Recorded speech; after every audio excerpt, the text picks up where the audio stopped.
Hi గారు, welcome to our channel. ప్రస్తుతం మనతో పాటు దామ బాలాజీ గారు సీనియర్ జర్నలిస్ట్ ఉన్నారు. వారితో ఒకసారి మాట్లాడదాం. సార్ నమస్కారం. నమస్తే.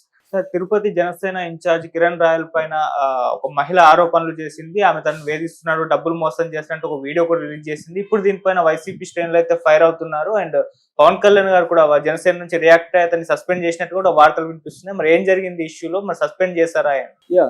తిరుపతిలో జనసేన ఇన్ఛార్జ్ కిరణ్ రాయల్ అతను ఒక మహిళకు మోసం చేశాడని ఆ మహిళ లక్ష్మి అనే మహిళ ఒక వీడియో చేసింది. సెల్ఫీ వీడియో చేసిన తర్వాత ఆమె ఆత్మహత్య ప్రయత్నం చేసింది.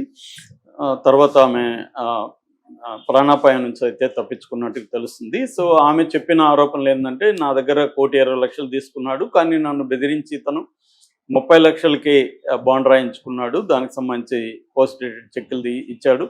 సో యాక్చువల్గా అయితే 1,20,00,000 నేను అది అప్పులు చేసి తనకి ఇచ్చాను. అతను ఇప్పుడు నన్ను బెదిరిస్తున్నాడు, కాబట్టి నాకు ఇంట్లో కూడా నా పిల్లలు కూడా నన్ను తప్పు పడుతున్నారు, కాబట్టి నాకు చనిపోవడం తప్ప వేరే మార్గం లేదని ఆమె వీడియో చేసి ఆత్మహత్య ప్రయత్నం చేసింది.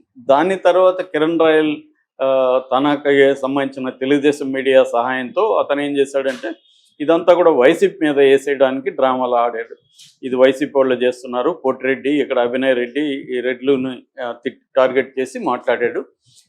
దాని తర్వాత వైసీపీ సోషల్ మీడియా కూడా పెద్ద ఎత్తున రంగంలోకి దిగి తన వీడియోలు ఆడియోలు దాదాపు 20-30 అని చెప్తున్నా. నేను అన్ని చూడలేదు, కానీ నేను ఒక 2-3 చూసి నేను షాక్ అయ్యాను. ముఖ్యంగా అతని ఆడియోలో అతని బూతులు చూసి షాక్ అయ్యాను. తాను ప్రేమించి తనతో పాటు అనేక సంవత్సరాలు జీవించిన ఒక మహిళ, ఆమె ఇప్పుడు కూడా ఏం చెప్తుంది అంటే, దాంట్లో నేను నీకు డబ్బులు ఇచ్చాను, నీకు కారు కొనిచ్చాను, ఇవన్నీ చెప్తుంటే అతను నువ్వు నాకు అప్పు ఇచ్చావు అని అడుగుతున్నాడు. అప్పుగా నేను ఇవ్వలేదు, నువ్వు నాతో ఉంటావు, నన్ను పెళ్లి చేసుకుంటానని నువ్వు హామీలు ఇస్తే నేను అది చేశాను, కానీ నువ్వు ఇంకో దానితో వెళ్ళావని ఆమె చెప్తుంది. నువ్వు కాపలా ఉండలేదా, నేను దాంతో వెళ్తాను ఇతను అంటున్నాడు. అంటే అతని క్యారెక్టర్ ఎలా ఉంది చూడండి. ఒక అమ్మాయితో చేసి పెళ్లి చేసుకుంటానమాట, ఇంకొక అమ్మాయి పోయి ఈ అమ్మాయిని కాపలా పెట్టాడు అనమాట. అది పవన్ కళ్యాణ్ పెంపకం అంటారే, అలా ఆయన పార్టీ పెంపకం. సో భయంకరమైన బూతులు. ఈ మధ్యకాలంలో నేను ఎవరు కూడా అలా అంత బూతులు మాట్లాడటం వినలేదు. నేను గ్రామం నుంచి వచ్చాను, బూతులు అలవాటే మాకు, చూస్తాం. కానీ ఒక ప్రేమించిన స్త్రీని ఒక నాయకుడు, ఒక ఇన్ఛార్జి నాయకుడు మాట్లాడుతూ అతను నీతులు చెప్తుంటాడు. ఆ రోజా మీద ఇంకొకరి మీద విరుచుకుపడుతూ ఉంటాడు. అతను నోరేసుకొని బతికేస్తున్నాడు అతను. అలాంటి వ్యక్తి అంత భయంకరంగా, నేనైతే ఆ బూతులు వినలేకపోయాను. అంత దారుణంగా మైండ్ డిస్టర్బ్ అయిపోయింది నాకైతే, అంత దారుణంగా ఉన్నాయి మాట్లాడాడు. దాని తర్వాత పెద్ద ఎత్తున ఇవన్నీ వచ్చేసరికి ఇంకా వీడియో ఒక దాంట్లో ఆమె గోల్డ్, అతనికి కళ్ళు మూసుకోమని చెప్పి గోల్డ్ చైన్ మెళ్ళ వేసి ముద్దు పెట్టుకుంటుంది. అప్పుడు కూడా అతని డైలాగులు వైఫ్ నైఫ్ కైఫ్ ఇలాగ మాట్లాడుతున్నాడు. అవి ఓకే, కానీ అతను బండబూతులు తిట్టడం, అమ్మాయిని చంపేస్తానని బెదిరిస్తున్నాడు. చంపేసి ఏమవుతుంది, మహా అంటే జైలుకి పోతా, 40 రోజులు బెయిల్ వస్తుంది, నాకు ఇవన్నీ కొత్త కాదు అని మాట్లాడుతూ, ఆగస్టు తర్వాత ఎన్ని సవాళ్ళు వేస్తాయి చూడండి, ఇలాగా అతను ఒక బెదిరిస్తున్నారు. మామూలుగా నాకు ఇతను చూసినప్పుడు ఏమర్థమైందంటే, ఓవరాల్గా రాజకీయాల్లో ఇలాంటి వాళ్ళు అనే సంఖ్య బాగా పెరిగింది. మామూలుగా అయితే రాజకీయాల్లో మనం ఎదిగిన వాళ్ళని 4 రకాలుగా విభజించవచ్చు. ఫస్ట్ కేటగిరీ, ఎక్కువ మంది వాళ్ళ రాజకీయాల్లో ఉన్న category Kiran royal category. Kiran royal ఎలాంటి కేటగిరీ అంటే, వీళ్ళు ప్రజలతో సంబంధం లేకుండా రౌడీజంతో క్రైమ్ను ఉపయోగించుకొని వ్యవస్థల్ని మ్యానిపులేట్ చేసుకుంటూ, ఒక్కోసారి ఆ క్రమంలో ఎదుటోళ్ళ దగ్గర పోలీసుల దగ్గర తన్నులు తింటూ రౌడీ షీటర్లుగా మారి, మెల్లమెల్లగా డబ్బులు వచ్చిన తర్వాత డబ్బులు మంది మార్బలం పెరుగుతుంది.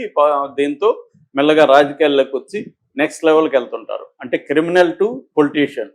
వీళ్ళు ఎక్కువ మంది ఇవాళ అన్ని పార్టీల్లో వీళ్ళే ప్రధానంగా ఉన్నారు. మనకి ఎంపీల స్థాయిలోనే ఎంతమంది క్రిమినల్లో ఉన్నారు అనేది లిస్టులు ఏడీఆర్ లాంటి సంస్థలు ప్రకటిస్తూ ఉంటాయి. అవి చూస్తే కూడా తెలుసు మనకి.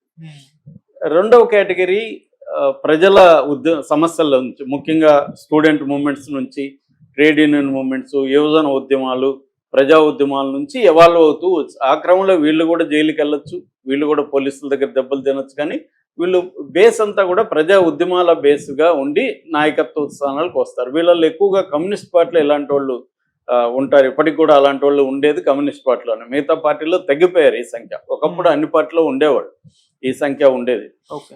విద్యార్థి ఎందుకంటే అప్పుడు గవర్నమెంట్ కాలేజెస్ ఇవి ఉండేవి కాబట్టి అక్కడ ఉద్యమాలు జరిగేవి. సో మేమంతా కూడా ఆర్ఎస్సీలో అలాగే విద్యార్థి ఉద్యమాల నుంచే వచ్చాం. ఇప్పుడు అది పోయిందన్నమాట.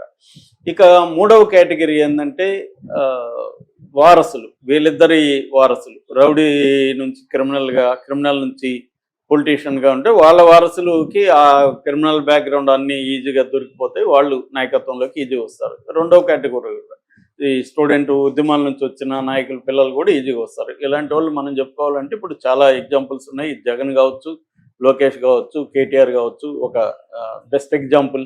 వీళ్ళందరూ కూడా వారసులుగా రంగంలోకి దిగి వచ్చిన వాళ్ళే. అదర్వైజ్ వీళ్ళు నాయకులకి ఎవాల్వ్ అవ్వడం అంటే మాటలు కాదు. సో అలాగా వీళ్ళకి ఈజీ